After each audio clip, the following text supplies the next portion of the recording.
मोदी कायर है। লাঠি আর দমন পীড়ন দিয়ে কি সত্যি একটি সরকারকে টিকিয়ে রাখা যায়? খেয়াল করে দেখুন, দক্ষিণ এশিয়ায় একই দৃশ্য বারবার ফিরে আসছে। সরকারের উপর ক্ষুব্ধ হয়ে মানুষ রাস্তায় নামলে প্রথমে পুলিশ ও ব্যারিকেড দিয়ে তাদের ঠেকানোর চেষ্টা হয়। পরিস্থিতি উত্তপ্ত হলে যোগাযোগ ব্যবস্থা সীমিত করা হয়, চলে বল প্রয়োগ। কিন্তু শেষ পর্যন্ত কি হয়েছে? 2022 সালে শ্রীলঙ্কার প্রেসিডেন্ট গোতাবায়া রাজাপাকসে দেশ ছেড়ে পালিয়ে পদত্যাগ করলেন। 2024 সালে বাংলাদেশে শেখ হাসিনাকে ক্ষমতা ছেড়ে দেশ ত্যাগ করতে হলো।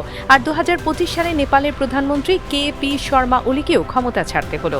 অবশ্য তিন দেশের সংকট এক ছিল না। শ্রীলঙ্কায় ছিল ভয়াবহ অর্থনৈতিক বিপর্যয়, বাংলাদেশে দীর্ঘদিনের রাজনৈতিক অসন্তোষের সঙ্গে যুক্ত হয়েছিল ছাত্র আন্দোলন, আর নেপালে সামাজিক যোগাযোগ মাধ্যমে নিষেধাজ্ঞা তরুণদের ক্ষোভ আরও বাড়িয়ে দিয়েছিল।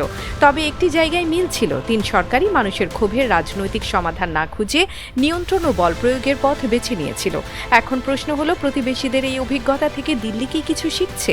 সমালোচকদের মতে ভারত অনেক সময় প্রতিবেশী দেশের সাধারণ মানুষের মনোভাব বোঝার চেয়ে ক্ষমতাসীন নির্দিষ্ট নেতা বা দলের সঙ্গে সম্পর্ককে বেশি গুরুত্ব দিয়েছে। দিল্লি ধরে নিয়েছে সেই সরকার শক্ত হাতে পরিস্থিতি নিয়ন্ত্রণে রাখতে পারলে ভারতের স্বার্থও নিরাপদ থাকবে।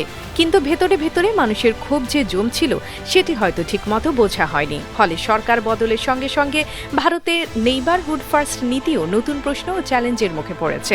আর ভারতের নিজের ভেতরেও কি একই ধরনের প্রবণতা দেখা যাচ্ছে না? কাশ্মীরে দীর্ঘ সময় ইন্টারনেট বন্ধ রাখা হয়েছে। মণিপুরের সংঘাতের সময়ও দিনের পর দিন যোগাযোগ ব্যবস্থা সীমিত ছিল। কৃষকেরা দিল্লিমুখী আন্দোলনে নামলে তাদের সামনে বসানো হয়েছে ব্যারিকেড ও কাঁটাতার, চালানো হয়েছে লাঠিচার্জ।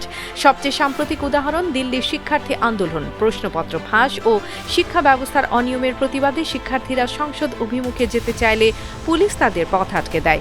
এরপর লাঠিচার্জ ও টিয়ার গ্যাস ব্যবহার করা হয়। আন্দোলন থামেনি, বরং আরও ছড়িয়ে পড়েছে। দিল্লির নীতি নির্ধারকেরা হয়তো ভাবছেন ভারতের অর্থনীতি অনেক বড়, রাষ্ট্র অনেক শক্তিশালী, তাই প্রতিবেশী দেশগুলোর মতো পরিস্থিতি এখানে সহজে তৈরি হবে না।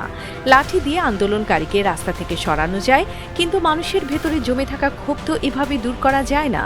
দক্ষিণ এশিয়ার নতুন প্রজন্ম, বিশেষ করে জেন জি, পুরনো ধাঁচের ভয় দেখানো রাজনীতি সহজে মেনে নিচ্ছে না। তারা প্রশ্ন করছে, জবাব চাইছে এবং নিজেদের ভবিষ্যৎ নিয়ে সিদ্ধান্তে অংশ নিতে চাইছে।